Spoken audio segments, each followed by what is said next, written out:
Hello again, and today I'm going to be making a gate with 2 posts. So here I have the main part of the gate. We've got the 2 uprights and the base rail and 2 horizontal bars.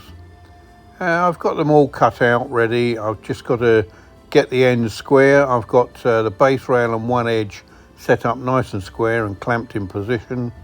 The other one on the other end, I'm just setting that one up square. So the next step is to start welding these together. I'll just tack them up for the time being, just to get them in position.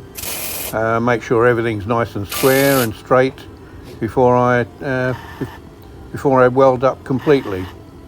So we'll just carry on with this for the time being. Get this set up. In a moment, you'll see the finished item as such, with the vertical bars welded in position. Actually everything's just tacked up at the moment. Once I've got that done, I'll just go around everything, finally weld everything up, and then grind off the edges just to clean everything up and make it nice and neat looking.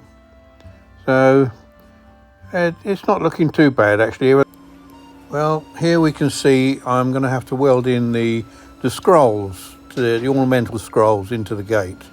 It's going to be quite a long, laborious, well, not laborious, but quite a long job to try and get these things in the right place. I've just made up a couple of wooden blocks so that I can position each scroll in the correct place, so that at least they'll balance up. I've got 2 scrolls into one set of bars, then the next one's just got a single scroll in the middle, and then 2 bars, single scroll, 2 bars, etc., along the whole length of the gate. It's quite a long drawn out procedure because, as I say, I do like to try and make them so that they look nice and they're in the right position, and each one is lined up with the other. So we'll just carry on and watch this for a while. It drags on a little bit, but at a finished item at the end of the video, I'm sure you'll be very pleased with. So hopefully you'll hang on to the end of this video and see the finished item of this gate. It's quite a nice looking gate. So just bear with me and carry on watching this for the time being. It might feel as if it's dragging out a bit, but I was thinking of speeding it up a little bit. But if I do that, you'll think that it only takes 5 minutes to make a gate. So this is just letting you know that things do take a little bit of time to make, and especially if you're trying to get things lined up in the correct position so that everything looks nice. So we'll just carry on with this. There's a little bit more welding to do. I've got to go all the way around the gate. There are 13 of these scrolls to fit in, and then there are 2 uneven ones to go on top of the gate, which you'll see a bit later on when the gate once it's welded up. I'll show you it before I paint it, and then at the end of the video I can show you the completed item, painted up, etc. So you'll get an idea of what's involved in it. Obviously there are 2 posts to go with this gate as well, so the gates are 6 centimeters square posts. I've welded on the hinges, etc., so they look quite good. So here we see basically the completed gate, just in bare metal at the moment, just to show you what's actually involved in the gate. It looks quite nice actually, even as just in bare metal. So yeah, I'm quite pleased with this actually. The hinges are welded on, as you can see, and there's a latch on it as well, spring-loaded latch to open and close the gate. So it's looking quite smart actually, so I'm very pleased with that.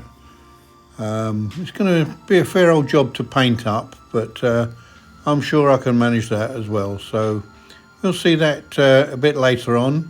That'll be in the next stage of the video. Right, well, here we are at the final stage of building this gate, which involves the painting, the spray painting. It's already had a coat of a rust preventative, just to give it a base coat. So we make sure it's going to last a few years. And then I'm putting on 2 coats of a spirit-based paint, hammerite in actual fact. The idea is that I put 1 coat on the first side. When that's cured, I turn it over, turn the gate and the posts over. I put 2 coats on, well, 1 coat, let that cure for the prescribed amount of time, and then put a 2nd coat on, let that cure completely for at least 24 hours, and then I'll turn the gates back over again so that I can then put the 2nd coat on the original first side. That way I don't get too much of a line from one side to the other. If you try and put 2 coats on one side without doing the other side, you tend to get a bit of a ridge from front to back. As you can see, I'm having to move the spray gun around at various different angles.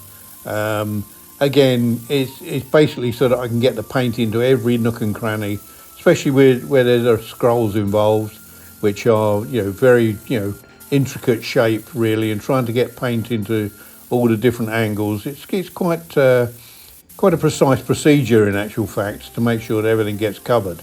Because if you leave any bits out, then obviously it's prone to rust, and then nothing looks worse than a rusty gate.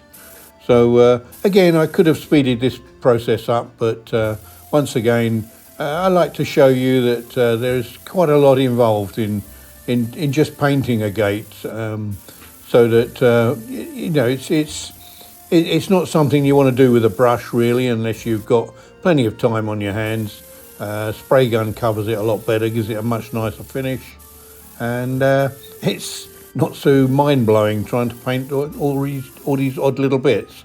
So if you just continue watching this for a while, and then you'll see the finished gate at the end of the video. Well, I did tell a little porcupine there earlier on.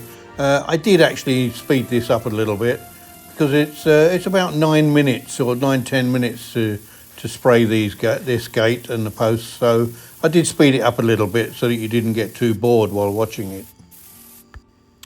As you can see, I am wearing protective clothing and obviously rubber gloves and a respirator mask, because a lot of my work I like to use a water-based paint, but this is which is not too bad. It's not so harsh on the environment, but I'm afraid this is it's a spirit-based paint that the customer asked for, so it keeps me healthy, hopefully. I try not to use spirit-based paints any more than I have to. I try to be friendly with the environment, but sometimes I just have to break the rules a little bit. Thanks very much for watching the video. If you have any comments, please feel free.